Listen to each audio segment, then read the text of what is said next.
Welcome to Garden Plants with Jim Putnam. Let's talk Fire Chief Arborvitae.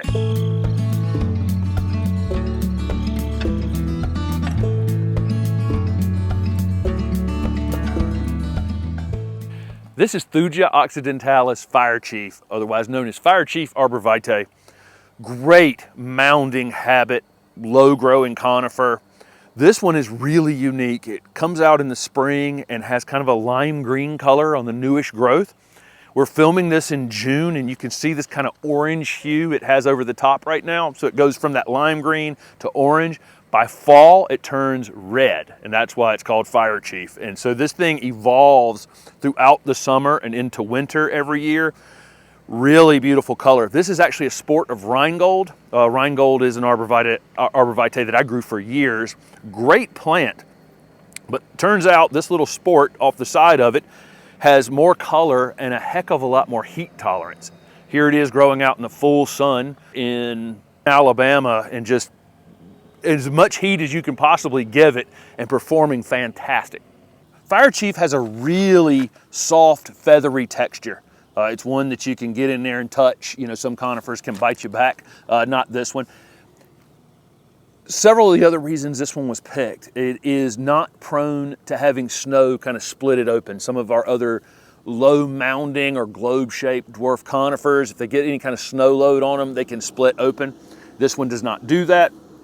Also, it's very wind resistant, which is important for conifers because we tend to put them out in, they're very cold tolerant. When you're out, you have them in open space with the winter wind blowing across of them. Frequently, we can get winter burn on our conifers. This one holds up really well to that. One additional thing on Fire Chief is the amount of resistance to sunburn that it has. Here it is out in the middle of a field in Alabama, and a lot of our conifers, especially ones that will get some gold color in them during the season, can get a little bit of burn on them during the summer or a little bit of bleaching on them. And this one is really entirely resistant to that. These will reach about 4 feet in height and about 4 feet in width, kind of a dome shape overall. You can keep them smaller than that, but I'd probably put them in a place where you can allow them to get that kind of size on them because they just look great being allowed to grow out into their kind of natural form that they take. These are hardy in zone 5 to 8. Sun and shade will be zone 5 and 6. You can definitely put these out in the full sun. In 7 and 8 you can as well, and we do have ours in full sun in zone 7B, but probably it would like a little bit of late day afternoon shade in zone 7 and 8.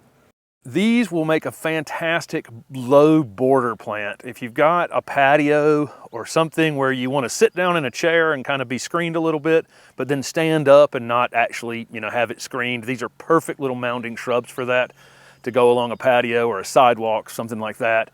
Great as an accent plant, just one of them, and that's how we've used them in our garden. Like everything in our garden, we have a garden of drifts of one.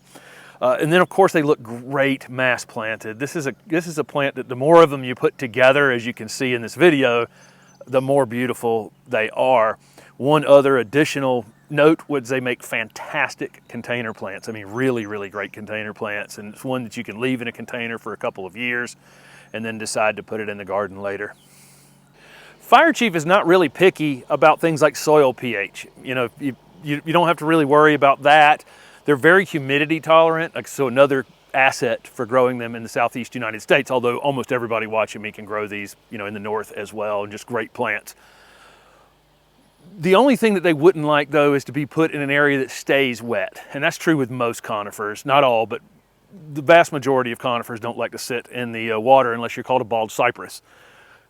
So you want to put it in an area where it will dry out between rainings, but you do need to check on these occasionally. Conifers are not the best at letting us know when they're dry. And so when you first put it in the ground, water it in well, and then check it occasionally until you get it established. I would check on it pretty regularly because they'll thin out in the middle rather than wilt and kind of let you know that they're dry.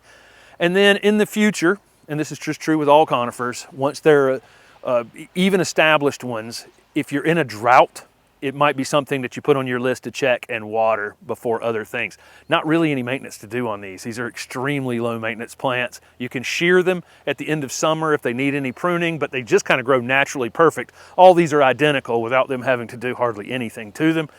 You can use organic, we use an organic fertilizer on everything in our garden once a year in the late winter, and that's pretty much it.